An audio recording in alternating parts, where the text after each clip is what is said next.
कारण हलाल आणि हलाल अर्थव्यवस्था यामध्ये संपूर्णपणे भेद आहे. अच्छा. आणि हा जो हलाल इकॉनॉमीचा जन्म झाला 2013 मध्ये मलेशियामध्ये पहिली बैठक झाली हलाल, आणि त्यामध्ये त्यांनी असं ठरवलं की आता आपण जर बाकी कुठेच जाऊ शकत नाही तर आपण कन्झ्युमर बेस मध्ये आपण जाऊया, कारण अच्छा. ग्राहक अधिकार प्रत्येकाला आहे. हलाल सर्टिफिकेशनसाठी पूर्वी त्यांनी सांगितलेलं होतं की बाबा ह्या 4 कंडिशन्स तुम्ही पालन करायला हव्या. हां. आता त्यांचं म्हणणं आहे की नाही, तुम्ही पालन कराल की नाही ह्याची आम्हाला गॅरंटी नाही, त्यामुळे आमचा व्यक्ती तिथे उपस्थित असला पाहिजे आणि बरं. तो जमियत उलेमा हिंद कडून तो हलाल सर्टिफाईड इन्स्पेक्टर म्हणून तो ट्रेंड असला पाहिजे. याचा त्याने वापर केला आणि त्याने प्रत्येक ठिकाणी जाऊन हलालच्या संदर्भामध्ये मागणी करायला सुरुवात केली. बरं. जिथे हलाल नाही मिळालं, उदाहरणार्थ मॅकडोनाल्ड्स आहे अमेरिकेमध्ये, त्यांनी मॅकडोनाल्ड्सवरती $1 मिलियन खटले दाखल केले. अच्छा. की मी मॅकडोनाल्ड्समध्ये गेलो, त्यांनी मला जो पदार्थ दिला तो मी खाल्ला आणि नंतर मला कळलं की तो हलाल नव्हता, त्यामुळे एक प्रकारे यांनी माझा धर्मभ्रष्ट केला. दुसरा डप्पा त्यांनी केला की जगातल्या 52 मुस्लिम देशांची एक संघटना आहे, नाही, ऑर्गनायझेशन ऑफ इस्लामिस्ट, OIC ला त्यांनी सांगितलं की प्रत्येक मुस्लिम देशामध्ये जे काही प्रोडक्ट बाहेरच्या देशातून येणार असेल तर ते हलाल असलं पाहिजे. बरं. ह्याची तुम्ही मागणी करायला.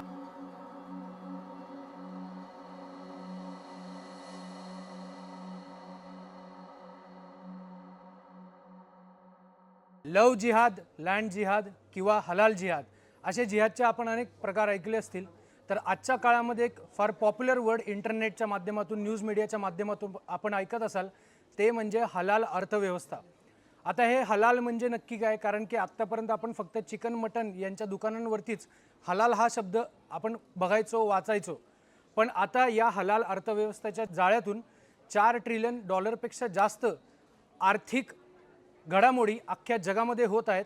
आणि ह्याच्यासाठीच आज आपण रमेशजी शिंदे, जे की हिंदू जनजागृती समितीचे राष्ट्रीय प्रवक्ते आहेत, ज्यांनी लव जिहाद हा साधा कोर्टाला सुद्धा शब्द माहिती नव्हता, त्याच्याही आधी ज्यांनी 2006 मध्ये लव जिहाद याच्यावरती पुस्तक लिहिलं, ज्यांनी हलाल इकॉनॉमिक्सवरती सुद्धा पुस्तक लिहिलं, आणि आत्तापर्यंत 4 पेक्षा जास्त ग्रंथ त्यांनी हिंदू राष्ट्र याच्यावरती लिहिले आहेत. तर चला जाणून घेऊया. Welcome to Hindavi Swarajya speaks. Rameshji नमस्कार. नमस्कार. हल्ली सध्या आपण हिंदी मीडियामध्ये किंवा इंग्लिश मीडियामध्ये यूट्यूबवरती अनेक व्हिडिओज आहेत, आपलेसुद्धा आहेत, हलाल इकॉनॉमिक्स, हलाल आणि इकॉनॉमिक्स. एक शब्द आहे धार्मिक, दुसरा शब्द आहे थोडासा अर्थव्यवस्थेच्या रिलेटेड.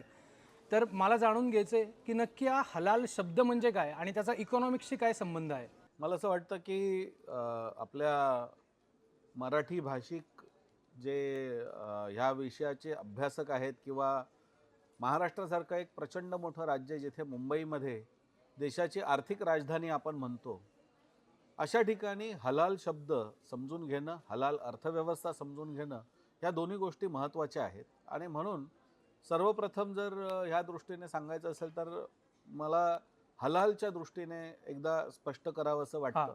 कारण हलाल आणि हलाल अर्थव्यवस्था यामध्ये संपूर्णपणे भेद आहे. अच्छा. मुळात हलाल हा शब्द जो आहे हा इस्लामिक शब्द आहे. कुराणमध्ये त्याचा अनेकदा उल्लेख आलेला आहे.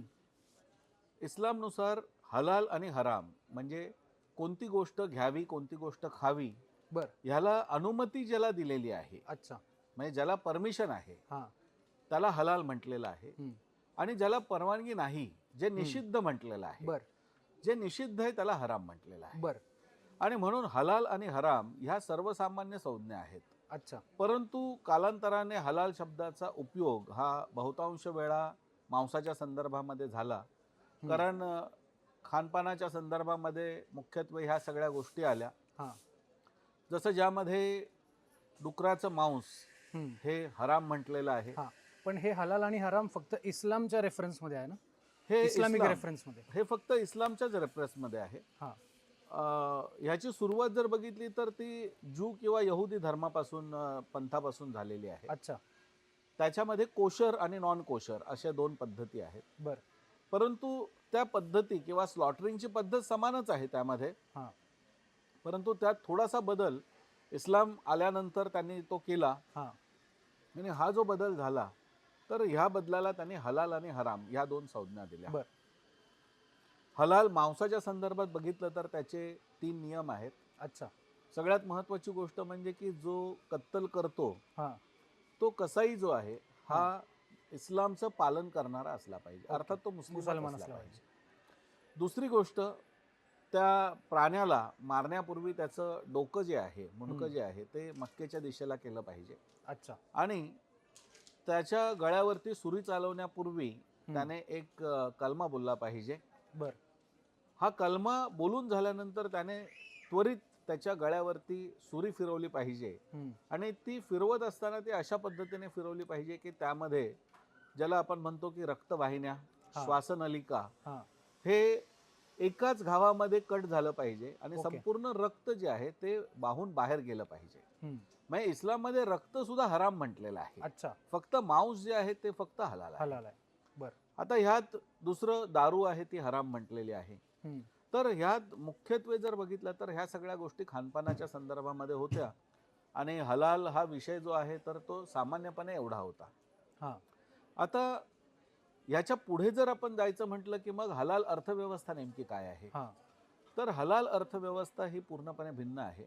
आणि बोस्नियाचे ग्रँड मुफ्ती आहेत, तर त्यांनी जगावरला सांगितलं, संदेश दिला की तुम्हाला जर जगावरती राज्य करायचं असेल तर भविष्यामध्ये तुम्ही हलालचा वापर केला पाहिजे. बर. आणि हा आदेश दिल्यानंतर त्यानंतर ही अर्थव्यवस्था चालू झाली. ही अर्थव्यवस्था जी आहे ही इस्लामिक बँकिंगला पर्यायी व्यवस्था आहे. बर. इस्लामिक बँकिंग ही भारतामध्ये काही वर्षांपूर्वी चालू झाली होती. आणि साधारणपणे 2011 ते 13 या कालावधीमध्ये इस्लामिक बँकिंग चालू झाली. ती केरळ राज्यामध्ये तिच्या पहिल्या बँका उघडल्या गेल्या. अच्छा. आणि त्याला आपल्याला सगळ्यांना नाव माहितीच आहे, डॉक्टर सुब्रमण्यम स्वामी यांनी त्याला चॅलेंज केलं. बर. आणि त्यांनी चॅलेंज करताना सगळ्यात महत्त्वाचा प्रश्न विचारला, जर देशाचं संविधान सेक्युलर आहे तर एका धार्मिक पद्धतीने तुम्ही अर्थव्यवस्था कशी चालवू शकणार. बरोबर आहे. कारण इस्लाममध्ये व्याज घेण्याला सुद्धा हराम म्हटलेलं आहे. मग ती बँकिंग व्यवस्था तरी सुद्धा आहे. म्हणजे ती बँकिंग व्यवस्था जी असते, प्रत्येक मुसलमानाला 7% रक्कम त्याची जी मशिदीमध्ये द्यायची असते, जकात म्हणतात. म्हणजे इस्लामचे 5 जे मूलभूत कर्तव्य, त्याच्यामध्ये जकात देणं हा मूलभूत कर्तव्याचा भाग आहे. त्यामध्ये ही जकात जी त्यांना द्यावी लागते, ही जकातीचा पैसा तिथे जमा केला जातो. अच्छा. तो जे उद्योजक किंवा नवीन युवक आहेत की ज्यांना व्यवसाय चालू करायचा आहे, त्यांना तो वापरण्यासाठी दिला जातो. बर. आणि त्याला काही कालावधी नसतो किंवा त्याला काही व्याज ते आकारत नाहीत. त्या बदल्यात ते सांगतात की ठीक आहे, तू हा तुझा व्यवसायासाठी हा निधी किंवा धन हे तू वापरू शकतोस. आणि हा जो पैसा आहे, तुला ज्यावेळी प्रॉफिट होईल, तुला ज्यावेळी त्यातून नफा होईल, त्यावेळी तुला जेवढे हवे असतील तेवढे तू परत करू शकतोस. असं सामान्यपणे त्याची पद्धत असते. त्यामुळे तसं व्याज हे हराम आहे. आणि म्हणून इस्लामिक बँकेची पहिली सुरुवात झाली 2013ला. ह्याचा निकाल आला. आणि हा निकाल आल्यानंतर मग आपल्या देशातल्या न्यायालयांनी सांगितलं की भारतामध्ये इस्लामिक बँक चालू शकणार नाही. जर चालायचं असेल तर तुम्हाला रिझर्व्ह बँकेच्या नियमाने चालावं लागेल. धर्माच्या कॉन्सेप्टने आपल्या देशामध्ये बँक चालू शकत नाही. इस्लामिक बँक बंद झाली. मग प्रश्न हा आला की आता ह्यातून पैसा कसा मिळवायचा. कारण इस्लामिक बँकेवरती जगभरामध्ये आरोप झाले की मुस्लिम ब्रदरहुडला, म्हणजे थेट आतंकवादी संघटनांना पैसा पुरवणारी संघटना, तिला मुस्लिम ब्रदरहुड म्हटलं जातं. त्या संस्थेला मोठ्या प्रमाणात निधी यातून जातो. आणि जेव्हा हे लक्षात आलं, म्हणून हा बंद झाला सगळा व्यापार, बऱ्याच देशांमध्ये बंद झाला. मग त्यांच्यापुढे प्रश्न आला की आता मग पैसे कमवायचे कसे किंवा हा निधी कसा मिळवायचा. आणि त्यातून हलाल इकॉनॉमीचा जन्म झाला. अच्छा. आणि हा जो हलाल इकॉनॉमीचा जन्म झाला, हा 2013 मध्ये मलेशियामध्ये पहिली बैठक झाली हलाल इकॉनॉमीची. आणि त्यामध्ये त्यांनी असं ठरवलं की आता आपण जर बाकी कुठेच जाऊ शकत नाही तर आपण कन्झ्युमर बेसमध्ये आपण जाऊया. कारण ग्राहक अधिकार प्रत्येकाला आहे. मला जसं जे हवं आहे, कारण मी पैसे देतो त्यामुळे मला हवं ते खाण्याचा अधिकार आहे, मला जे पसंत पडेल ते खाण्याचा मला अधिकार आहे, मला जे नको वाटतं त्याला मी नाकारण्याचा अधिकार ठेवू शकतो. त्यामुळे ग्राहक हक्क ह्या माध्यमातून ही अर्थव्यवस्था त्यांनी निर्माण करायची ठरवली. आणि त्यात मग त्यांनी असं ठरवलं की जगभरामध्ये जिथे जिथे आवश्यकता आहे त्या ठिकाणी तुम्ही हलालची मागणी करायला सुरुवात करा. आणि हलालची जर तुम्ही मागणी करायला सुरुवात केली तर आपोआपच जे व्यापारी आहेत त्याला जर लक्षात आलं की बाबा एखादा व्यक्ती दररोज येऊन मला म्हणतोय हा हलाल आहे का, हे हलाल आहे का, हे हलाल आहे का, तो चौथ्या दिवशी म्हणेल की अरे मग हे हलाल काय नेमकं बाबा तुला आहे. बरोबर. आणि ह्या पद्धतीने त्याने हलाल अर्थव्यवस्थेला प्रारंभ करायचं ठरवलं. त्याप्रमाणे अमेरिकेमध्ये इसा नावाची संघटना आहे, बरं. Islamic society of America. हम्म. त्यांनी तिकडे हलाल सर्टिफिकेशनचं प्रारंभ केला. अच्छा. आणि सुरुवातीला फक्त हे पॅकेज्ड मीटच्या बाबतीमध्ये होतं. बरोबर, म्हणजे कारण की ती कॉन्सेप्ट बेसिकली मीटच्याच साठी. त्यामुळे सीलबंद मांस जे आहे तर ते त्यांनी सांगितलं ह्याच्यामध्ये कुठेतरी भेसळ होऊ शकते, म्हणून सीलबंद मांसावरती हलालचा शिक्का असला पाहिजे. याचा अर्थ ते मांस कुठल्या पद्धतीने कापलं गेलेलं आहे हे आम्हाला कळलं पाहिजे. बरोबर. आणि तो आमचा अधिकार आहे, ग्राहक म्हणून आम्ही पैसे देतो, त्यात आमचा हा अधिकार आहे. बरोबर. त्यातून त्यांनी ती सुरुवात केली. आणि आज ही त्या ठिकाणची सुरुवात मागच्या मला वाटतं एक साधारणपणे 12 वर्षांमध्ये ही आज साधारणपणे 3 ते 4 जे ते क्लेम करतात एवढ्या $1 ट्रिलियन इकॉनॉमी बनलेली आहे. पण आता आपण सगळ्यात पहिल्यांदा म्हणला की मीट पासून सुरुवात झाली. भारतामध्ये बँकिंग क्षेत्रामध्ये परमिशन नाही मिळालं, त्यामुळे त्यांना थोडासा एक पाऊल मागं घ्यावं लागलं. अमेरिकेमध्ये त्याच्यानंतर मीटचं पॅकेजिंगमध्ये आलं, पण मग त्याच्यानंतर आपण यूट्यूब किंवा न्यूज मीडियामध्ये बघतो लक्स साबणसुद्धा हलाल आहे, हल्दीरामची आलू भुजियासुद्धा हलाल आहे, त्याच्यानंतर चप्पल बूट हलाल आहेत. आता रिसेंटलीमध्ये एक मुंबईमध्ये घटना झाली ज्याच्यामध्ये हलाल सोसायटी पण होती. पण नक्की मीट हलालचा या सगळ्या प्रॉडक्टशी काय संबंध, ते त्यांनी कसं जोडलं सगळं? हा मला वाटतं अतिशय महत्त्वाचा प्रश्न आहे, कारण ह्या गोष्टींमध्ये नेमका दुवा काय हे समजून घ्यायला पाहिजे. हे सगळं करत असताना मगाशी मी जसं सांगितलं की ग्राहक अधिकार हा सगळ्यात महत्त्वाचा आहे. आपल्याकडे देशामध्ये कंझ्युमर कोर्ट्स आहेत, ग्राहकांना अधिकार आहे, कायदा आहे ग्राहकांचा. म्हणजे तुम्हाला जे पसंत आहे ते खाण्याचा तुम्हाला अधिकार आहे, ही सगळीकडची महत्त्वाचं कायदेशीर अधिकार आहे. याचा त्यांनी वापर केला आणि त्यांनी प्रत्येक ठिकाणी जाऊन हलालच्या संदर्भामध्ये मागणी करायला सुरुवात केली. जिथे हलाल नाही मिळालं, उदाहरणार्थ मॅकडोनाल्ड्स आहे अमेरिकेमध्ये, त्यांनी मॅकडोनाल्ड्सवरती $1 मिलियन खटले दाखल केले. की मी मॅकडोनाल्ड्समध्ये गेलो, त्यांनी मला जो पदार्थ दिला तो मी खाल्ला आणि नंतर मला कळलं की तो हलाल नव्हता, त्यामुळे एक प्रकारे यांनी माझा धर्मभ्रष्ट केला. त्यामुळे अमेरिकेमध्ये ह्या सगळ्या गोष्टींच्या बाबतीमध्ये फार संवेदनशील कायदे आहेत.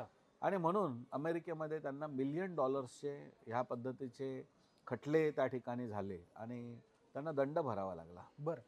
मग मॅकडोनाल्ड किंवा ह्या सगळ्या ज्या मल्टीनॅशनल कंपनीज आहेत त्यांच्यापुढे प्रश्न पडला की मग ह्याच्यातून सुटायचं कसं.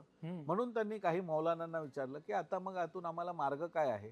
त्यांनी सांगितलं काय नाही, सोपं आहे. आम्ही जे म्हणतो ते हलाल आहे, ह्याच्यासाठी आम्ही तुम्हाला एक सर्टिफिकेट देतो. ते सर्टिफिकेट तुम्ही तुमच्या प्रत्येक प्रोडक्ट्स वरती लावा. ते सर्टिफिकेट आहे याचा अर्थ आमच्या माणसाला ही खात्री होईल की हा हलाल सर्टिफाईड प्रोडक्ट आहे, म्हणजे मी हा खाण्यासाठी योग्य आहे, त्यांच्या धर्मानुसार योग्य आहे. आणि ह्याचं प्रमाणपत्र आम्ही इस्लामिक सोसायटीज देत असल्यामुळे कोणाच्या मनात शंका येण्याचा प्रश्नच नाही. त्यामुळे तुमचं जे सर्टिफिकेशन आहे त्याच्या व्यतिरिक्त आमचं सर्टिफिकेशन जर तुम्ही घेतलं तर त्यातून कोणाच्याच पुढे प्रश्न राहणार नाही आणि कुठलाही मुसलमान ह्याच्या विरोधात याचिका करू शकणार नाही, कारण तुम्ही त्याला दाखवू शकता बाबा हे आमचं जे प्रोडक्ट आहे हे यांनी सर्टिफाय केलेलं आहे. आणि ह्या पद्धतीने त्यांनी मल्टीनॅशनल कंपनीजच्या पुढे हे प्रस्ताव ठेवले आणि मग मॅकडोनाल्ड असो किंवा KFC असो किंवा पिझ्झा हट असो, ह्या सगळ्या हळूहळू सगळ्या मल्टीनॅशनल कंपनीजला हा एक मार्ग मिळाला की $1 मिलियन जर आपल्याला खटल्यांपासून वाचायचं असेल तर दुसरा मार्ग आहे की बाबा तुम्ही काही ₹1000 द्या, काही ₹1,00,000 द्या आणि हलाल सर्टिफिकेट सुटका करून घ्या. आणि ह्या पद्धतीने म्हणजे एक प्रकारे ज्याला आपण म्हणूया की हा एक दहशतीचा प्रकार, अशा ह्याच्यातून ब्लॅकमेलिंग सारखा प्रकार करून त्यांनी हलाल सर्टिफिकेशन इंट्रोड्यूस केलं. आणि मग दुसरा टप्पा त्यांनी त्यानंतरचा केला. दुसरा टप्पा त्यांनी केला की जगातल्या 52 मुस्लिम देशांची एक संघटना आहे आणि ही जी संघटना आहे organization of Islamic countries, OIC. तर OIC ला त्यांनी सांगितलं की प्रत्येक मुस्लिम देशामध्ये हम्म, जे काही प्रोडक्ट बाहेरच्या देशातून येणार असेल हम्म. तर ते हलाल असलं पाहिजे, बर, ह्याची तुम्ही मागणी करायला हवी. हलाल म्हणजे हलाल सर्टिफाईड हलाल सर्टिफाईड असलं पाहिजे, बर. ह्याची मागणी तुम्ही करायला हवी. हम्म, आणि ती मागणी करायला हवी असं म्हटल्यानंतर त्यांनी प्रत्येक जगातल्या देशाला पाठवलं किंवा तुमच्या देशामध्ये तुम्ही जे उत्पादन बनवत असाल ते ठीक आहे, पण आमच्या देशात जर तुम्हाला पाठवायचं असेल तर ते हलाल सर्टिफाईडच तुम्हाला पाठवावं लागेल, अच्छा, तरच आमच्या देशामध्ये त्याचा आम्ही स्वीकार करू. बरोबर. अर्थात आता जग संपूर्ण अर्थव्यवस्था वेगाने वाढते, प्रत्येक हो. देशाला वाटतं आपली अर्थव्यवस्था इंटरनॅशनल वाढावी ट्रेड वगैरे. आणि एवढा प्रचंड प्रमाणामध्ये 52 देशांचा जो मोठा समूह आहे, तर हा समूह एवढा मोठा जर अशी मागणी करत असेल तर जगभरातल्या कंपन्यांना ज्यांना स्वतःचा व्यवसाय वाढवायचा त्यांना विचार करावाच लागणार. बरोबर. आणि म्हणून ह्या सगळ्या कंपन्यांनी मार्ग शोधायला प्रारंभ केला हम्म, की मग आता हा मार्ग काय याचा. हम्म, हम्म. आणि मग त्यातून मलेशियामध्ये सगळ्यात पहिल्यांदा हलाल सर्टिफिकेशन सोसायटीज बनल्या, अच्छा, सर्टिफिकेशनसाठी सेपरेट सोसायटी पण सोसायटीज बनवल्या. बनल्या. बर, आणि मग भारतामध्ये हीच जबाबदारी त्यांनी जमियत उलेमा हिंदकडे दिली. बर. म्हणजे जसं अमेरिकेमध्ये आपण इसा एक आहे. संस्था सांगितली, बरोबर. तसं मलेशियामध्ये, हो. तसं आता भारतामध्ये पण सेपरेट त्याच्यासाठी संस्था बनवली. असं प्रत्येक देशामध्ये संस्था बनली. तिकडच्या श्रीलंकेमध्ये संस्था. वेगळी संस्था आहे, अच्छा. ऑस्ट्रेलियामध्ये वेगळी संस्था आहे, परंतु प्रारंभिक जे आहे ते मलेशियामध्ये त्या सगळ्या झालं. संस्थांचं हे झालं. आणि त्यानंतर आता ह्या संस्था सगळ्या विविध देशांमध्ये आहेत आणि त्यांनी हलाल सर्टिफिकेशन देण्याचा, म्हणजे जमियत उलेमा हिंदने जर त्याच्यावरती प्रमाणित केलेलं असेल बर, तर जमियत उलेमा हिंद ही भारतातल्या मुसलमानांची तसं म्हटलं तर सर्वात मोठी संस्था आहे. डॉमिनेटिंग संस्था. त्यामुळे त्या संस्थेने जर त्याला अधिकृत केलेलं आहे तर तुम्ही त्याच्यावरती काही संशय घेऊ शकत नाही. हम्म, हम्म. असा एक त्याच्यावरती प्रघात पडला आणि ह्या माध्यमातून त्यांनी पैसे गोळा करायला सुरुवात सुरुवात केली. केली. आता ह्यात सर्वसाधारणपणे जमियत उलेमा हिंद जी आहे तर ती पहिल्यांदा जर तुम्ही रजिस्ट्रेशन करत असाल त्या प्रोडक्टचं हा, तर ती साधारणपणे 25,000 रुपये तुमच्याकडून घेते. बर, त्यानंतर वर्षभराच्या रजिस्ट्रेशनचे वेगळी फी असते. त्यांचे जे इन्स्पेक्टर्स त्या ठिकाणी इन्स्पेक्शन करायला येतात त्यांचं तुम्हाला सगळा खर्च करावा लागतो. बर, साधारणपणे एका उत्पादनासाठी वर्षाचा हा खर्च 60,000 रुपये येतो. बर. आणि 60,000 रुपयामध्ये तुम्हाला एका उत्पादनाला हे सर्टिफिकेशन मिळतं हम्म, की ज्याच्यात त्यांचा स्टॅम्प असतो. तो स्टॅम्प तुम्ही ठरवायचा, त्या स्टॅम्पसाठी तुम्हाला एक्स्ट्रा पैसे भरावे लागतात त्यामध्ये. हम्म, हम्म. आणि ह्या पद्धतीने हलाल सर्टिफिकेशन किंवा हलाल सर्टिफाईड जी उत्पादनं आहेत ती चालू झाली. आता ही जी हलाल सर्टिफाईड उत्पादनं म्हणजे प्रत्येक कंपनीमध्ये बाहेर पडायला लागली तर त्यात एक ज्याला आपण म्हणूया की रेझोनन्स थेअरीसारखं झालं हम्म, की अरे ह्याचं उत्पादन जर मुस्लिम देशांमध्ये मोठ्या प्रमाणात डिमांड आहे हम्म. तर ज्याचं उत्पादन वाढवण्याची ज्याला इच्छा आहे तो स्वतःच अप्रोच करायला लागला, बाबा मी हलाल सर्टिफिकेशन घेतो हम्म, हम्म. म्हणजे माझं प्रोडक्ट जास्तीत जास्त विक्री जास्त होईल, देशांपर्यंत जाईल. जास्त देशांपर्यंत जाईल. आणि म्हणून ह्या माध्यमातून मोठ्या प्रमाणामध्ये ह्या जाळ्यामध्ये सगळे व्यापारी अडकत गेले. हम्म. आणि हिंदू व्यापारी असोत किंवा अनेक बुद्धिस्ट देशांमधले व्यापारी असोत, अगदी चीनसारखा कम्युनिस्ट देश जिथे धर्मच मानला जात नाही, हम्म. जिथे उयघुर मुसलमानांवरती सगळ्यात जास्त अत्याचार होतात, हो, चायनामधली सुद्धा बहुतांश प्रोडक्ट सगळे हलाल हलाल सर्टिफाईड झाले. सर्टिफाईड. कोरियामधली सगळी प्रोडक्ट्स हलाल सर्टिफाईड झाली. कारण प्रत्येकाला त्या अर्थव्यवस्थेचा म्हणजे आणि 52 गती जी होती ती साधायची होती. 50 पेक्षा जास्त देश हा खूप मोठा नंबर आहे. मोठा नंबर आहे.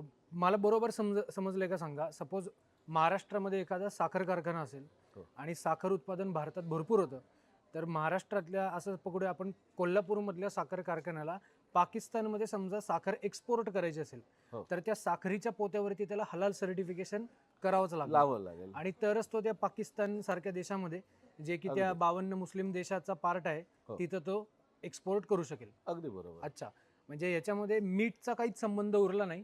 यामध्ये मीठचा संबंधच नाही. नाही म्हणजे ही गोष्ट आहे की मुसलमानाने कुठलीही गोष्ट जर खायची असेल, वापरायची असेल, खाण्यापिण्याचा संबंधच नाहीये त्याच्यामध्ये. बरोबर. त्यामुळे ह्या दृष्टीने जी गोष्ट मुस्लिम परचेस करणार आहे, विकत घेणार आहे, हम्म, हम्म, ती हलाल सर्टिफाईड असली पाहिजे. हम्म. तर ह्या पद्धतीने त्यांनी हे सर्टिफिकेशन चालू केलं. जसं आपण सांगितलं की मीठ आणि काही सर्टन प्रॉडक्ट सांगितले, असं आपण काही प्रॉडक्ट अजून सांगू शकता? आपले जे कंझ्युमर असतात, सर्वसाधारण आपण दुकानामध्ये गेल्यावर आपण इतके केअरलेस असतो, आपण म्हणजे लक्षच नसतं, आपण कोणतं साधं FSSAIचं सर्टिफिकेशन आहे की नाही हे पण आपण बघत नाही. साधारण आपल्या नजरेमध्ये असे कोणकोणते प्रोडक्ट आहेत की जे सगळे हलाल सर्टिफाईड झाले आहेत? सर्वसाधारणपणे जर आता बघितलं, मगाशी जसं मी सांगितलं की म्हणजे पिझ्झा हट आहे हम्म. किंवा डॉमिनोज आहे किंवा KFC आहे, हम्म. त्यानंतर स्टारबक्स आहे. हम्म. तर ही जी काही मोठी MNCs. साखळी आहे, MNCs आहेत, तर ह्या सगळ्या हलाल सर्टिफाईड आहेत. हम्म.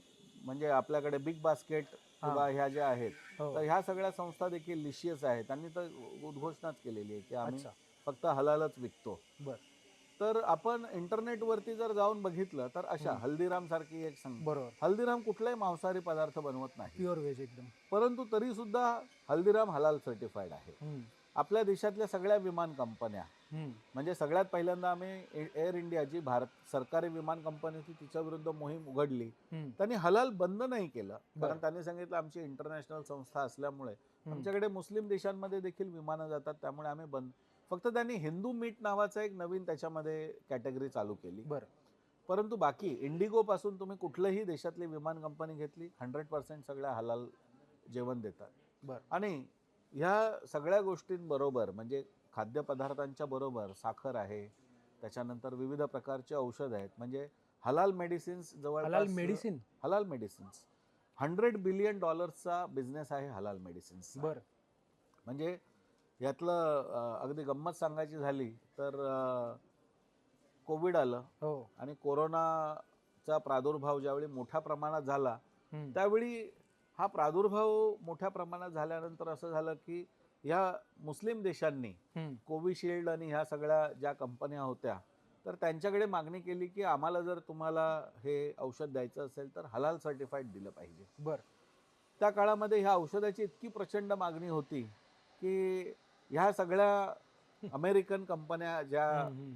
म्हणजे बलाढ्य आहेत, हम्म. त्यांनी सांगितलं की ठीक आहे, आता आम्ही जे औषध बनवलं त्याला काय आम्ही हलाल सर्टिफाय केलेलं नाही, हा. पण तुमच्या पद्धतीने जर त्याला सर्टिफाय करायचं असेल तर आम्हाला कालावधी लागेल. हम्म. मग आम्ही असं करू की ज्यांना पहिल्यांदा हलाल सर्टिफाईड नको आहे त्यांना त्या आम्ही देशांना आम्ही देऊ आणि नंतर आम्ही हलाल सर्टिफाय करू आणि मग तुम्हाला पुरवू. बरोबर.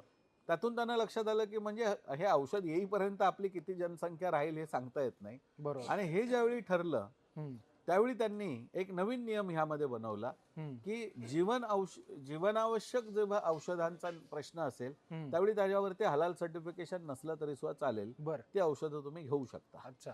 म्हणजे त्या औषधामध्ये खरोखरच एखाद्या डुकराच्या RNA किंवा DNA किंवा ह्याचा कशाचा वापर केलेला आहे की नाही हे आता त्यांना शोधायची काही आवश्यकता लागलेली नाही. तर त्यांनी मात्र हे सगळ्यांनी आता त्या जे वॅक्सिन्स आहेत ती सगळ्यांनी टोचून घेतलेली आहेत. तर हा भाग बघितला तर ह्यातून आपल्याला हे लक्षात येतं की हे जे आहे हे त्यांनी ठरवायचं आहे सगळं की सोयीनुसार आहे. जर हे प्रोडक्ट आम्हाला पाहिजे तर हे हलाल पाहिजे आणि आत्ता आम्हाला काहीतरी जीवनावश्यक बाबा हे ह्याच्याशिवाय आता जगू शकत नाही, मग हे हलाल नसलं तरी सुद्धा चालेल. तेव्हा अशा पद्धतीने ह्या गोष्टी चालू आल्या. त्यामध्ये लिपस्टिक आहेत, कॉस्मेटिक्स आहेत, बरं. त्यानंतर हे बाकी सगळं सोडून द्या. वेबसाईट आहे वेबसाईट हलाल mingle.com. बरं. ही वेबसाईट जी आहे डेटिंग वेबसाईट आहे, 100% हलाल डेटिंग वेबसाईट आहे. डेटिंगची वेबसाईट आणि हलाल. हलाल तुम्ही नेटवरती जाऊन बघा. जसं बिटकॉइन आहे, स्मार्ट कॉइन आहे, हा. तशा पद्धतीचं हलाल कॉइन त्यांनी इंट्रोड्यूस केलं. अच्छा. मुंबईमध्ये हलाल स्टॉक मार्केट त्यांनी चालू केला बरं. आणि साधारणपणे मला वाटतं 2-3 वर्षापूर्वीपर्यंत 1250 कंपन्या त्यामध्ये रजिस्टर झालेल्या होत्या. 1250. हो. आणि इतक्या प्रचंड प्रमाणामध्ये त्यांनी हलाल सर्टिफिकेशनचं आपण त्याला म्हणूया की व्याप्ती वाढवत नेली. आणि मग प्रत्येक क्षेत्रात जिथे काही हवं आहे तिथे हलाल सर्टिफिकेशन. केरळमध्ये पहिली बिल्डिंग बनली, ज्या बिल्डिंगवरती त्यांनी सांगितलं की ही पहिली भारतातली बिल्डिंग आहे की जी हलाल सर्टिफाईड रेसिडेन्शियल कॉम्प्लेक्स आहे. तर ह्या ज्या सगळ्या गोष्टी बघितल्या आणि तो वाद आता मग मुंबईपर्यंत आला की कर्जतच्या ठिकाणी ती जी एक सोसायटी झाली ती जी हलाल सर्टिफाईड सोसायटी म्हणून त्या ठिकाणी जाहिरातीतून लोकांना कळलं म्हणून त्याच्या विरुद्ध वाद झाला. परंतु ह्या सगळ्या गोष्टी बघितल्या तर ह्यातून लक्षात येतं की हलालचा आणि खानपानाचा आता संबंध राहिलेला नाही. हलाल ही एक स्वतंत्र व्यवस्था झालेली आहे. त्याच्यासाठीचं सर्टिफिकेशन तुम्हाला पाहिजे. म्हणजे मुसलमानाला जर त्या ठिकाणी राहायचं असेल त्या ठिकाणी जसं रेसिडेन्शियल कॉम्प्लेक्स की तुम्हाला जर त्या ठिकाणी राहायचं असेल तर त्या ठिकाणी इस्लामिक कॉन्सेप्टमध्ये सगळ्या गोष्टी असतील. तर तुम्हाला ते जर स्वीकारायचं असेल तरच तुम्ही तिथे राहू शकता. बरोबर. तर त्यामुळे रेसिडेन्शियल कॉम्प्लेक्स असो किंवा खानपानाच्या कॉस्मेटिक्सच्या गोष्टी असो किंवा विविध प्रकारच्या प्रोडक्ट्स आहेत जी रेडी टू ईट आहेत. तर ह्या सगळ्या गोष्टी हळूहळू ज्या आहेत तर त्या हलाल सर्टिफाईड झाल्या आणि हलालची व्याप्ती ही प्रचंड मोठ्या प्रमाणात आता वाढलेली आहे. त्यामुळे हलाल हा एक जर बघितलं तर सगळ्याच देशांमध्ये ही एक समांतर इकॉनॉमी, समांतर बरोबर. अर्थव्यवस्था म्हणून ती उभी राहिलेली आहे. बरोबर. जसं भारतामधून भारताच्या बाहेर समजा काही माल जाणार असेल तर आपण एक्सपोर्ट ड्युटी लावतो हो. आणि भारतीय गव्हर्नमेंट एक्सपोर्टला प्रमोट करण्यासाठी त्याच्यावरती काही ₹1 टॅक्स घेत नाही. हो. इम्पोर्टवरती हेवी ड्युटी आहे आणि एक्सपोर्टवरती 0 टॅक्स आहे. पण हे हलालच्या माध्यमातून एक प्रकारे ही एक्सपोर्ट ड्युटीच झाली हो. आणि ही एक्सपोर्ट ड्युटी भारत सरकार कलेक्ट करत नाहीये. तर हे या हलाल ज्या नाही, चालवणाऱ्या ह्याच्या पुढे जाऊन मी अगदी थोडक्यात सांगू शकेन की हां. 2013 पूर्वी हम्म, म्हणजे मोदी सरकार येण्यापूर्वी हम्म, अपेडा ही केंद्र सरकारची एक संस्था आहे जी मिनिस्ट्री ऑफ कॉमर्स अर्थात वाणिज्य मंत्रालयाच्या अंतर्गत येते. हम्म. Agriculture and process foods exports development department बरं. अथॉरिटी. तर ही जी अपेडा संस्था आहे ह्या अपेडा संस्थेने एक नियमच बनवला. हम्म, तुम्ही एक्सपोर्ट लायसन्ससाठी जर अप्लाय करायचं असेल हम्म. तर पहिल्यांदा हलाल सर्टिफिकेट तुम्ही जमियत उलेमाकडून आणलं पाहिजे. असा गव्हर्नमेंट असं सरकारचा नियम संस्थेने होता. नियम बनवला. असा सरकारने नियम बनवला. त्याला सगळ्यात पहिल्यांदा मी चॅलेंज केलं हम्म, की अपेडा ही सरकारची संस्था आहे. बरोबर. समजा मला माझं सामान चायनाला पाठवायचं आहे, थायलंडला पाठवायचं आहे, फिलिपिन्सला पाठवायचं आहे. त्या देशांनी हलाल मागितलेलंच नाही आहे. हम्म, तर कंबोडियाला पाठवायचं आहे, हम्म, ह्या देशांनी किंवा जपानला पाठवायचं आहे, ह्या देशांनी हलाल मागितलेलं नाही आहे.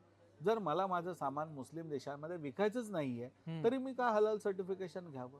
बरोबर आहे. परंतु ही जमियत उलेमा हिंद आणि त्या काळाचं तत्कालीन काँग्रेस सरकार ह्यांचं इतकं संगनमत ज्याला होतं. आपण संगनमत म्हणूया की हे संगनमत इतकं जास्त होतं की फक्त तुम्ही अपेडाचं लायसन्स जरी मागितलं तरी तुम्हाला हलाल सर्टिफिकेशन आवश्यक आहे असं सांगितलं जात होतं. त्यामुळे ह्या दृष्टीने बघितलं तर हलालची व्याप्ती खूप प्रचंड प्रमाणात त्यांच्याकडे होती. आता रिसेंटली अशा काही न्यूज आल्या की जे तुम्ही मगाशी सांगितलं की त्यांचे इन्स्पेक्टर्स येतात, हो. तुमच्या फॅक्टऱ्यांमध्ये इन्स्पेक्शन करतात. हो. भारतामध्ये जर आपण बघितलं की चार्टर्ड अकाउंटंट हा फायनान्शियल ऑडिट करतो, एखादा इंजिनियर असेल व्हॅल्युएशन इंजिनियर तर तो व्हॅल्युएशनचं काम करतो, किंवा केंद्र सरकारच्या किंवा राज्य सरकारच्या ज्या कंपन्या असतात त्याचं ऑडिट करण्यासाठी कॅगची अपॉइंटमेंट केली जाते. अगदी. पण मग हा हलाल इन्स्पेक्टर काय करतो तिथं जाऊन, नक्की कसलं चेकिंग करतो? कारण की हल्दीरामच्या कंपनीमध्ये मीट प्रोडक्टच नाहीये. मग तो हलाल इन्स्पेक्टर एकतर तो कदाचित इस्लामिकच असणं गरजेचं असेल, तर मग तो येऊन नक्की चेकिंग काय करतो? आणि या सगळ्याचा खर्च त्या हल्दीराम कंपनीनं करायचा. अगदी. आणि मग त्या हल्दीरामचे प्रॉडक्ट घेताना जे आपल्यासारखे कंझ्युमर आहेत, जेव्हा ते आलू भुजिया शेव खात असतात, इनडायरेक्टली आपण त्या कंपनीला फंडिंग करतोय आणि ती कंपनी हलाल अर्थव्यवस्थेला प्रमोट करते. हे सगळं बरोबर बोलतोय मी? अगदी. हे आपण जे सांगितलं ते अगदी अचूक ह्याच पद्धतीने होत आहे. हां. कारण यामध्ये सगळ्यात महत्त्वाची गोष्ट जर आपण बघितली तर आज हलाल कॉन्सेप्ट जसजशी वाढत चाललेली आहे हम्म, तसतसे त्यामध्ये ते नवनवीन नियम घालायला सुरुवात केलेली आहे. आणि ह्यात आत्ता जर बघितलं हलाल इन्स्पेक्टर हम्म. तर ही नवीन कॉन्सेप्ट आहे. ही बरोबर. 2 वर्षापूर्वी आधी नव्हती. हम्म, आता त्यांनी अशी मागणी करायला सुरुवात केली आहे हम्म, की हलाल सर्टिफिकेशनसाठी पूर्वी त्यांनी सांगितलेलं होतं की बाबा ह्या 4 कंडिशन्स तुम्ही पालन करायला हव्यात. हां. आता त्यांचं म्हणणं आहे की नाही तुम्ही पालन कराल की नाही ह्याची आम्हाला गॅरंटी नाही. त्यामुळे आमचा व्यक्ती तिथे उपस्थित असला पाहिजे आणि बरं. तो जमियत उलेमा हिंदकडून तो हलाल सर्टिफाईड इन्स्पेक्टर म्हणून तो ट्रेंड असला पाहिजे. भारतामध्ये आपल्याकडे जर आपण सेक्युलरवाद आहे असं जर म्हटलं तर आज कुठल्याही ठिकाणी आपण असं धर्माच्या आधारे कोणीतरी विशिष्टच व्यक्ती पाहिजे बरोबर. असं आपण मागणी नाही करू नाही शकत. करू शकत. परंतु ह्या सेक्युलर व्यवस्थेमध्ये सुद्धा त्यांनी अशा पद्धतीने व्यवस्था निर्माण केली आहे की आमचाच व्यक्ती हा ट्रेंड त्या ठिकाणी असला पाहिजे तरच आम्ही त्याला हलालची मान्यता देऊ. आणि ह्या व्यापाराच्या बळावरती किंवा ह्या पद्धतीने आज आपल्या कंपन्या त्या स्वीकारतायत आणि हलाल इन्स्पेक्टर जे आहेत अर्थात ह्यांनी काही खूप मोठं म्हणजे ज्यांना पृथ्वी गोल आहे की सपाट आहे हेच माहीत नव्हतं ते काय फार मोठे विज्ञानवादी आहेत आणि जगात त्यांनी खूप मोठी संशोधनं केली आहेत असं काहीच नाही आहे.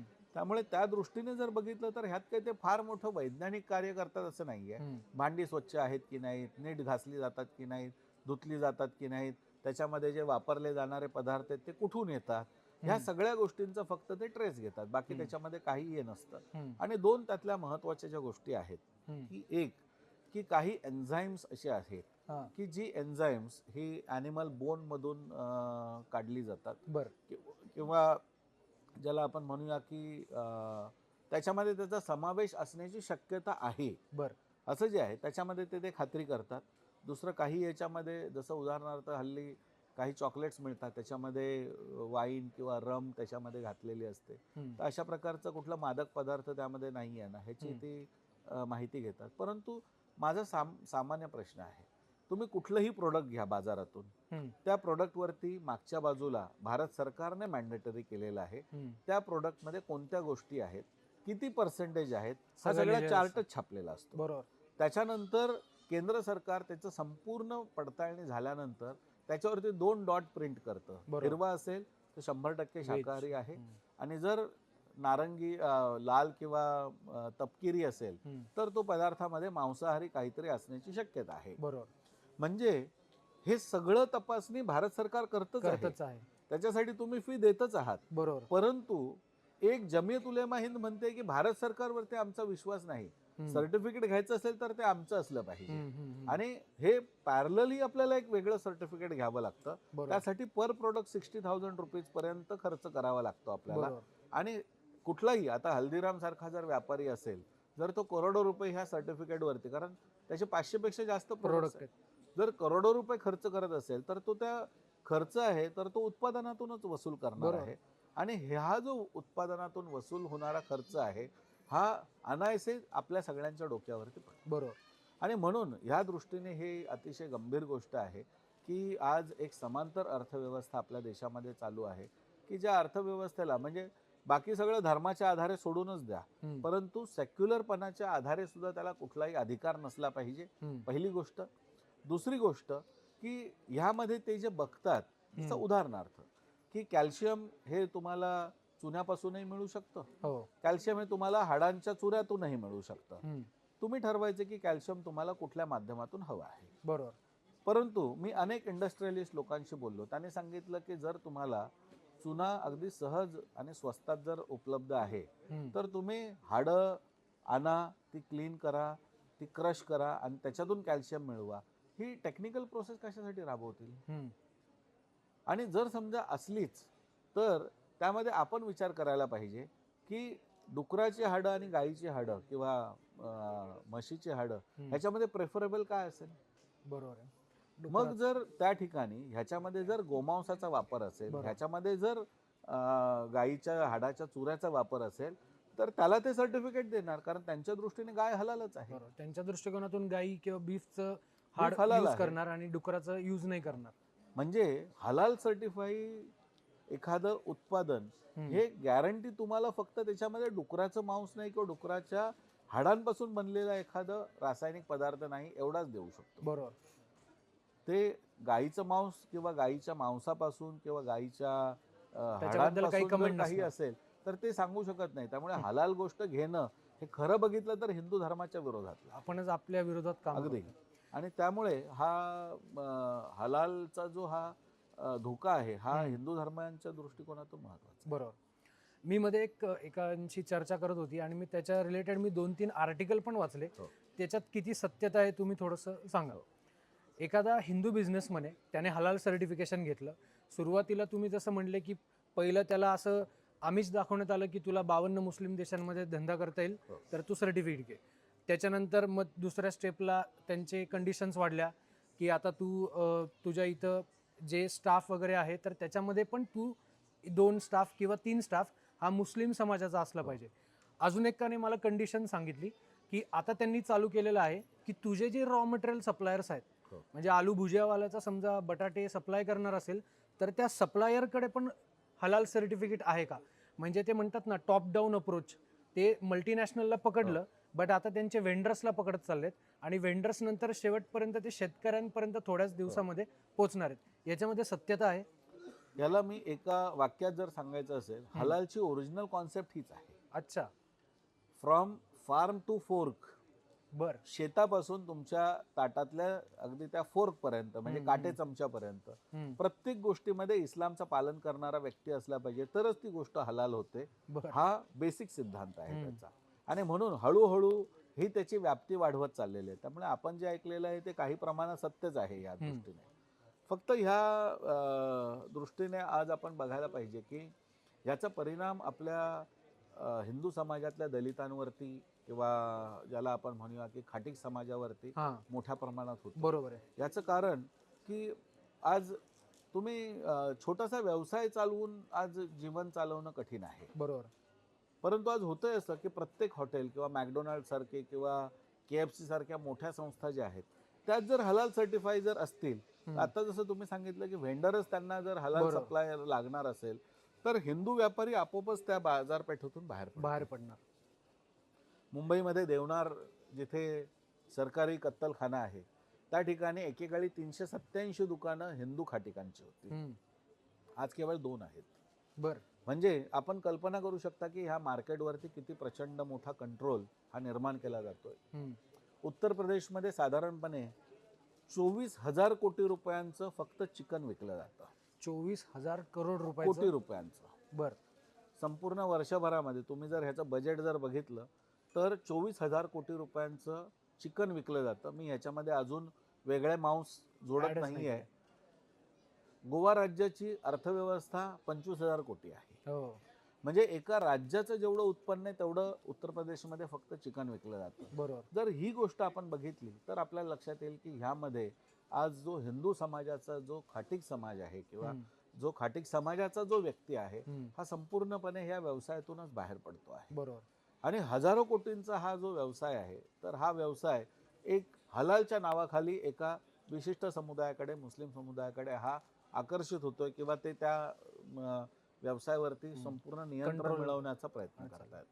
त्यामुळे ह्या दोन्ही दृष्टिकोनातून बघितलं तर हा अतिशय गंभीर भाग आहे आणि भारतासारख्या अर्थव्यवस्थेला तर ह्याचा निश्चितच विचार केला बरोबर पाहिजे. पुन्हा एकदा आपण त्या बेसिक कॉन्सेप्टवरती परत येऊया. कारण की हे मधला सगळा पार्ट जो ऐकला याचा काही इस्लामिक धर्माशी तर काही संबंध वाटतच नाहीये. आपण जे आत्ताच काही महिन्यांपूर्वी योगीजींनी जो शब्दप्रयोग केला एका भाषणामध्ये, पॉलिटिकल इस्लाम, म्हणजे इस्लाम नाही, पॉलिटिकल इस्लाम, इस्लामचा उपयोग करून पैसे कमवायचे, सत्ता मिळवायची आणि हे सगळं अर्थकारण करायचं.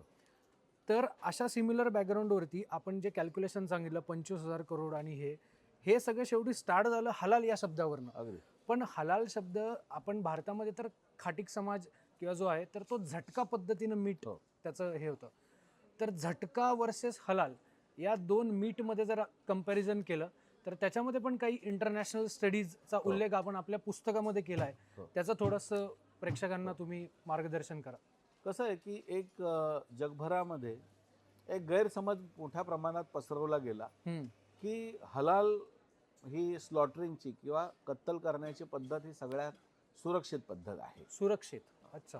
तुम्ही आजही अनेक वेबसाईटवरती शेकडो वेबसाईट ह्याच्यावरती मोठ्या प्रमाणात लिखाण करतात की हलाल ही पद्धत जी आहे तर जगभरामध्ये वेगवेगळ्या पद्धती आहेत स्लॉटरिंगच्या. त्यामध्ये सगळ्यात सुरक्षित पद्धत कोणती तर ते म्हणतात हलाल पद्धत. बरं. अर्थात हे जे संशोधन आहे हे कधीचं आहे? हे संशोधन आहे 1976चं. डॉक्टर विल्यम शुल्ज हे जर्मनीच्या हॅनोवर युनिव्हर्सिटीचे प्रोफेसर होते. त्यांनी केलेलं हे संशोधन आहे. बरं. 1976 साली त्यांनी ह्या पद्धतीच्या काही चाचण्या केल्या आणि त्याच्यातून त्यांनी निरीक्षण दिलं. बरोबर. परंतु ही गोष्ट सांगत असताना त्याच्या पुढे कुठलीच गोष्ट सांगितली जात नाही. 2000 साली डॉक्टर विल्यम शुल्ज यांनी जाहीर केलं की मी हा जो निष्कर्ष सांगितला तो सांगितला नंतर मला अनेक वर्षांनी लक्षात आलं की मी जी लॅब वापरतोय ह्या टेस्ट करण्यासाठी त्याच्यामध्ये जी साधनं वापरतोय ती सदोष आहेत. बरं. आणि त्यामुळे माझा चाचणीचा निष्कर्ष तुम्ही कृपया वापरू नये असं त्यांनी 2000 साली लिहिलं. 76 साली जे त्यांनी 76 साली जी चाचणी केली त्यांनी स्वतः 2000 साली सांगितलं की मी सांगितलेला हा निष्कर्ष कुठेही वापरू नये कारण मी चाचणी केली ती सदोष होती. बरोबर. परंतु 2025 मध्ये सुद्धा आजही तोच रिसर्च वापरला जातोय. पहिली गोष्ट. दुसरी गोष्ट की युरोपमध्ये ह्याच्यावरून प्रचंड मोठा वादंग माजला. बरं. की विल्यम शुल्ज एकीकडे सांगतायत की हलाल सुरक्षित आहे, हम्म, दुसरीकडे सांगतात की हलाल नाही आहे सुरक्षेमध्ये हम्म. किंवा माझी चाचणी चुकलेली आहे. कन्फ्युजन आहे पूर्ण. मग खरं काय? हम्म, म्हणून त्याने डॉक्टर क्रेग जॉन्सन हम्म. यांना हा रिसर्च दिला बरं. आणि त्यांना सांगितलं की तुम्ही यामध्ये रिसर्च करा. हम्म, त्यांनी साधारणपणे 2009 मध्ये हा रिसर्च केला आणि 2009 मध्ये वेगवेगळ्या प्रकारच्या चाचण्या, तोपर्यंत विज्ञानही पुढे गेलेलं होतं. बरोबर. 1976चा कालावधी नव्हता आणि विज्ञानाच्या आधारे म्हणजे न्यूरोलॉजीच्या आधारे त्यांनी अच्छा. ह्याचं चाचणी केली हम्म, आणि मग त्यामध्ये न्यूरोलॉजीच्या आधारे त्यांनी समजून घेण्याचा प्रयत्न केला की एखादा पशु हा विविध पद्धतीने ज्यावेळी त्याची डेथ होते. डेथ होते किंवा कत्तल केली जाते तर त्याच्या ब्रेनमध्ये किती वेळ शॉक राहतात त्याचे. बरं. आणि मग त्यात लक्षात आलं की हलाल पद्धतीने ज्यावेळी एखाद्या प्राण्याला मारलं जातं की फक्त गळा त्याचा कापून संपूर्ण रक्त वाहू दिलं जातं हम्म, तर साधारणपणे 2.5 मिनिट ते 10 मिनिट एवढा काळ त्या प्राण्याला त्याच्या ब्रेनमध्ये शॉक्स क्रिएट होत राहतात. हम्म, मग आपण सामान्यपणे बघतो की हार्ट अटॅक येतो. हम्म, हम्म, हार्ट अटॅक याचा अर्थ काय की हृदयापर्यंत जर तुमचं रक्त पोचलं नाही, हम्म. हृदयाचं काम आहे की तुमचं रक्त मेंदूपर्यंत पोहोचवणं, बरोबर. अँटी ग्रॅव्हिटी आपलं रक्त जे आहे ते खालून वरपर्यंत नेणं हम्म, आणि हृदय पंपिंग करून ते वर नेत असतं. बरोबर. ज्यावेळी आपल्या मेंदूला रक्त पुरवठा कमी व्हायला लागतो हम्म, त्यावेळी हार्ट अटॅकची संभावना येते. बरोबर. हे सामान्य गोष्ट आहे. इथे पशुला कापल्यानंतर हम्म. त्याचं रक्त जसं बाहेर पडायला लागतं हम्म, तसं त्याच्या मेंदूमध्ये रक्तपुरवठा कमी व्हायला लागल्यानंतर शॉक्स क्रिएट होतात. बरं. आणि हे जे शॉक्स क्रिएट होतात त्यावेळी काही विशिष्ट प्रकारची द्रव्य जी आहेत, जे हम्म. नैसर्गिक हार्मोन्स आहेत हम्म, ते, म्हणजे त्याला अँटी स्ट्रेस हार्मोन्स म्हटले जातात, बरं. की शरीरामध्ये त्या काळात निर्माण होणारा तणाव किंवा ताण दूर होण्यासाठीची हे संप्रेरक एक प्रकारे आपण म्हणूया त्याला. हम्म, हे जे हार्मोन्स आहेत त्याच्यामध्ये कॉर्टिसॉल आहे, नॉर ॲड्रेनालाईन आहे, हम्म, डोपामाइन आहे. बरं. तर अशा प्रकारची हे जी बाहेर पडतात ती अतिशय वेगाने आणि खूप मोठ्या प्रमाणात बाहेर पडतात. बरोबर. त्यामुळे तुम्ही जर एक्सेस डोपामाइनचा परिणाम काय होतो किंवा नॉर ॲड्रेनालाईनचा काय होतो हे जर बघितलं तर तुम्हाला लक्षात येईल की ह्याने तुमच्या शरीराची अधिक हानीच होते. बरोबर. आणि म्हणून ह्या पद्धतीने जर आपण बघितलं तर हलाल हे संपूर्णपणे एक प्रकारे हलाल मांस खाणं निषिद्ध असलं पाहिजे आणि ज्याचा सायंटिफिक दृष्ट्या आणि ज्याचा परिणाम म्हणून आज युरोपच्या सुप्रीम कोर्टाने ह्याच्यावरती जजमेंट दिलं. कारण हा रिसर्च झाल्यानंतर त्या ठिकाणी मुसलमानांनी त्याला चॅलेंज केल्यानंतर युरोपच्या सुप्रीम कोर्टाने ह्याच्यावरती निर्णय दिला की हा जो रिसर्च आहे हा अंतिम आहे आणि युरोपमध्ये हलालवरती बंदी आली पाहिजे, हलाल स्लॉटरिंगवरती. बरं. आणि मग त्या पद्धतीने त्या ठिकाणी आज युरोपच्या 6 देशांमध्ये हलाल मांसावरती बंदी आहे पूर्णपणे. आणि मग त्यावरती त्यांनी एक पर्याय निवडला की हलाल करण्यापूर्वी स्टनिंग, म्हणजे याचा अर्थ त्या प्राण्याला स्टनिंग म्हणजे शॉक, म्हणजे बेशुद्ध करणं काही काळासाठी. तर त्याला त्रास होऊ नये किंवा त्याला त्या वेदना सहन कराव्या लागू नयेत. इस्लाममध्ये स्टनिंग इज नॉट अलाउड, म्हणजे स्टनिंग केलं की तो हराम होतो परत. परंतु आज 6 देशांमधले हे मुस्लिम जे आहेत ते असं म्हणतात की ठीक आहे, आम्ही वर्षभर हे मांस खायला तयार आहोत, कारण मांसच पूर्णपणे सर्वोच्च न्यायालयाने निकाल दिल्यानंतर फक्त आम्हाला एक दिवस जे ईदची कुर्बानी असते त्या दिवशी फक्त आम्हाला हलाल करायची परवानगी द्या. म्हणजे आपण कल्पना करू शकतो की ज्या अशा नवीन कॉन्सेप्ट आहेत त्या किती खोट्या आणि किती तकलादू आहेत. मुख्य मुद्दा आहे की ह्या माध्यमातून धन कमवणं, पैसा कमवणं हाच त्याच्या मागचा खरा उद्देश आहे. आणि हा पैसा कमवणं देखील खरा उद्देश आहे, हा ह्यातला महत्त्वाचा भाग नाही आहे. पैसा कशासाठी वापरला जातो हा महत्त्वाचा आहे.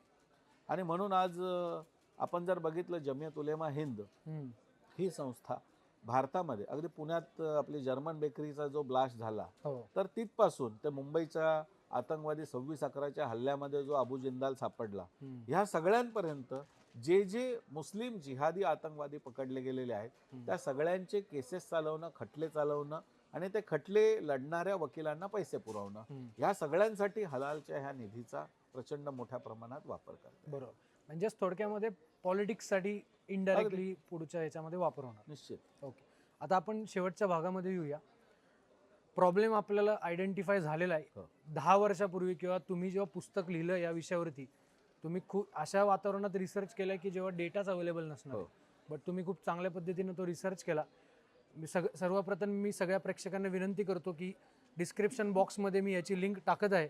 तुम्ही इथून नक्की ते पुस्तक बाय करा आणि याची माहिती स्वतः वाचा आणि आपल्या नातेवाईकांना, मित्रमंडळींना पण द्या.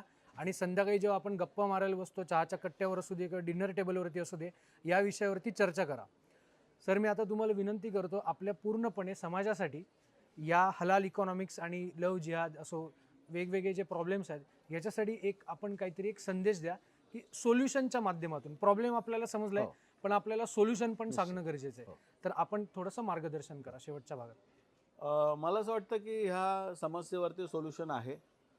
पहिलं सोल्युशन हे आहे की आपण सरकारकडे पाठपुरावा करणं. हम्म, आणि म्हणून सगळ्यात प्रथम आम्ही उत्तर प्रदेशचे मुख्यमंत्री माननीय योगी आदित्यनाथजी यांना या संदर्भात ज्यावेळी माहिती पोचली, त्यांनी सर्वप्रथम आपल्या देशामध्ये पहिल्यांदा मांस सोडून सगळ्या हलाल उत्पादनांवरती बंदी घातली. बर.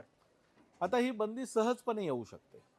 याचं कारण भारत सरकारचा नियम आहे हम्म, की भारत सरकारने एकदा एखाद्या उत्पादनाला, भारत सरकारचं FSSAI आणि FDA या दोन संस्था आहेत, हम्म, म्हणजे अन्न आणि औषधी प्रशासन एक विभाग आणि food safety standards authority of India ही दुसरी संस्था. ह्या दोन संस्थाच खाद्यपदार्थांना किंवा कुठल्या पदार्थाला प्रमाणित करू शकतात. बरोबर. प्रायव्हेट कुठल्याही संस्थेला प्रमाणित करण्याचा अधिकार नाही. हम्म, त्यामुळे हे 3 कलम या FSSAI ॲक्टमध्ये स्पष्टपणे आहेत. त्यामुळे भारत सरकारचं जे प्रमाणीकरण आहे ते जगातल्या 195 देशांना मान्य आहे. अच्छा. असं असताना हलालचं प्रमाणीकरण कशाला हवं आहे? बरोबर. जर एखादी गोष्ट जर FSSAIने किंवा FDAनेच प्रमाणित केलेली आहे की ही शाकाहारी आहे, तर त्या ठिकाणी आणखीन कुठल्या संस्थेने असं म्हणायची गरजच नाही. नाही तर उद्या ख्रिश्चन म्हणतील आमच्या पद्धतीचं आहे की नाही आम्ही बघणार, हिंदू म्हणतील, पारशी म्हणतील आमच्या पद्धतीत. मग प्रत्येकाने आपापली सर्टिफिकेट कशी चालू करून चालेल? सेक्युलरिझमला काही अर्थच नाही. पहिला अर्थ. दुसरं, शीख पंथ जो आहे, हम्म, हम्म, शिखांच्या धर्मग्रंथामध्ये राहत मर्यादामध्ये स्पष्टपणे म्हटलेलं आहे हम्म. की कुठलाही शीख हा हलाल खाऊ शकत नाही. त्याला कुथा म्हटलेलं आहे. ओके. इस्लामिक पद्धतीचं स्लॉटर, त्याला कुथा पंजाबी भाषेत आहे. तर ते खाऊ शकत नाही, म्हणून ते झटका मांस त्यांच्याकडे बरोबर. असतं. मग असं असताना मॅकडोनल्ड्स पासून जे काही सगळे आहेत, म्हणजे एक मुस्लिम मायनॉरिटीचा तुम्ही विचार करताय, परंतु शीख सुद्धा मायनॉरिटीज आहेत. आहेत. मग त्यांचा विचार का केला जात नाही ह्या देशात? बरोबर. हा दुसरा डिस्क्रिपन्सीचा भाग आहे, तो लोकांच्या पुढे आला पाहिजे. तिसरं, जसं मुसलमानांना ग्राहक अधिकार आहे तसं हिंदूंनाही ग्राहक अधिकार आहे. बरोबर. जे त्यांच्यासाठी हलाल आहे, जर त्याच्यामध्ये गाईच्या मांसापासून किंवा गाईच्या हाडांच्या पासून, चरबीपासून जर बनवलेले एन्झाईम्स असतील तर काय करणार मी? बरोबर. आणि म्हणून मलाही अधिकार आहे की मी ते नाकारू शकतो. बरोबर. त्यामुळे सगळ्यात महत्त्वाची गोष्ट, जो तुम्हाला सामान्य अधिकार आहे हम्म, एक नागरिक म्हणून, की बाबा मी पैसे देतो तर मी काय खाल्लं पाहिजे. हम्म, सगळ्या हिंदूंनी मॅकडोनल्ड्स पासून सगळीकडे बहिष्कार घातला पाहिजे की जर ह्या देशामध्ये 80% हिंदू राहतोय तर तुम्ही आम्हाला हलाल खायला कसं घालताय? बरोबर. हा पाकिस्तान नव्हे, बरोबर. हे अरबस्तान नव्हे. आणि म्हणून भारतामध्ये तुम्हाला इथे हलालची एवढी जबरदस्तीची चालू आहे, ती पूर्णपणे बंद केली पाहिजे. हिंदूंनी तिथे जाऊन निषेध केला पाहिजे आणि सांगायला पाहिजे की आम्ही घेणार नाही. बरोबर. त्यांच्या विरुद्ध कंझ्युमर कोर्टामध्ये खटले दाखल केले पाहिजेत की हे आमचा धर्मभ्रष्ट करतायत. हम्म, ही तिसरी ह्यातली महत्त्वाची गोष्ट. आणि चौथं, की ह्या दृष्टीने ही माहिती आपल्या हिंदू समाजापर्यंत पोहोचली पाहिजे. याचं कारण, आज अर्थव्यवस्था जर एखाद्याच्या ताब्यात असेल तर तो काही करू शकतो. बरोबर. आपल्याकडे राजकीय नेते विकले जातात, आपल्याकडे प्रशासन व्यवस्था विकली जाते हम्म, पैशाच्या बळावरती. मुंबईमध्ये बॉम्ब ब्लास्ट झाले, ते बॉम्ब ब्लास्टचं जे RDX आहे ते अलिबागच्या शेखाडीच्या ज्या बंदरावरती उतरलं, पैसे घेऊनच उतरलेलं बरोबर. होतं. त्यामुळे त्या काळात जर त्या कस्टमच्या अधिकाऱ्यांनी प्रामाणिकपणा दाखवला असता तर RDX आला नसता आणि मुंबईत ब्लास्ट झाले नसते. त्यामुळे हा जो महत्त्वाचा भाग आहे की पैसे घेऊन काही होऊ शकतं, तिथे जर आर्थिक निधी जर या ठिकाणी दिला जात असेल तर तो भयंकर आहे. यातून उद्या जे आतंकवादी बाहेर पडतील, ते आतंकवादी ह्या देशामध्ये सुख, समाधान, शांतता नाही आणणार. बरोबर. दिल्लीमध्ये तर आपण पाहतो की आता ते पुढे रायसिन सारखं एक औषध किंवा विषद्रव्य शोधतायत की ज्याचा वापर करून 2 ड्रॉप टाकले तर ते रंगहीन आहे, त्याला कुठलाही वास नाही आहे, कोणाला कळणार नाही.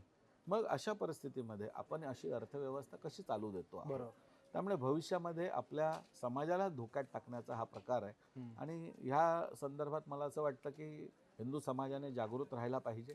सरकारला ह्या दृष्टीने मागणी करायला हवी की पॅरलल सर्टिफिकेशन अशा पद्धतीने होऊ नये.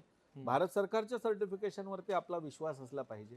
अगदी हलाल सर्टिफिकेट सुद्धा द्यायचं असेल भारत तर सरकार FSSAI आज मायनॉरिटी मिनिस्ट्री भारत सरकार चालवतच आहे. बरोबर. त्यामुळे 4 मुसलमानांना तुम्ही त्या ठिकाणी नोकरीवरती ठेवा, त्यांच्याकडून सर्टिफिकेशन, पण सर्टिफिकेशन भारत सरकारचं असलं बरोबर. पाहिजे.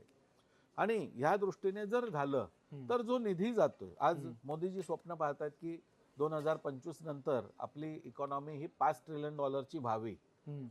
आज जर इतके $1 ट्रिलियन जर हलाल इकॉनॉमी उभी करत असेल तर मला असं वाटतं की ही अर्थव्यवस्था बंद झाली तर भारताची अर्थव्यवस्था $5 ट्रिलियन इकॉनॉमीकडे जायला काय वेळ लागणार नाही. बरोबर. त्यामुळे ह्या दृष्टीने देखील महत्त्वाचं आहे. आणि आपापल्या भागामध्ये जी गोष्ट योगीजी करू शकतात ती कुठेही होऊ शकते. बरोबर. त्यामुळे प्रत्येक ठिकाणी हलालवरती बंदी आली पाहिजे.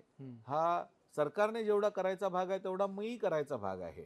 मला जर एखादी गोष्ट कळते की ह्यातून माझा पैसा कुठेतरी जाणार आहे आणि तो उद्या या देशाच्या आणि माझ्याच येणाऱ्या पिढीच्या विरोधात वापरला जाणार आहे तर मी जागा असलं पाहिजे. बरोबर. आणि त्यामुळे ह्या हलाल अर्थव्यवस्थेवरती पायबंद घातला पाहिजे.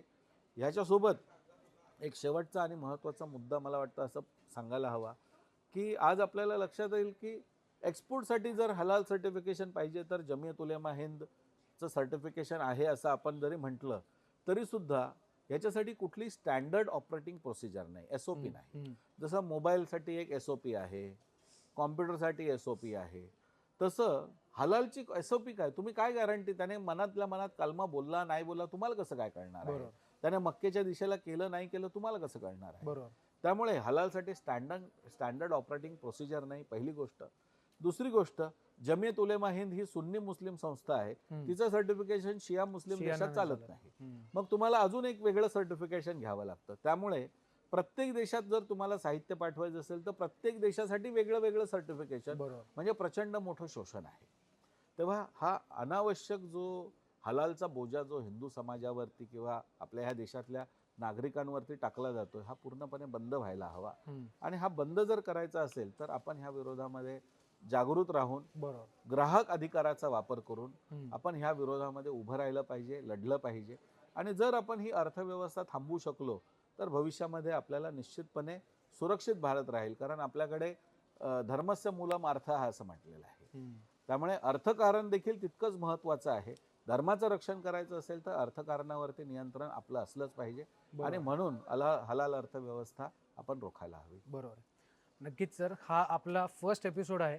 आपण पुन्हा एकदा जसं जसं ते लोक ॲडिशनल गोष्टी करत चालल्यात आपण पण अजून माहिती घेऊन पुन्हा एकदा आपल्या सगळ्या प्रेक्षकांसाठी आपल्या महाराष्ट्रातल्या या मराठीमध्ये आपण पॉडकास्ट रेकॉर्ड केला आहे. याच्या माध्यमातून सर्व महाराष्ट्रातले लोक जागरूक होतील.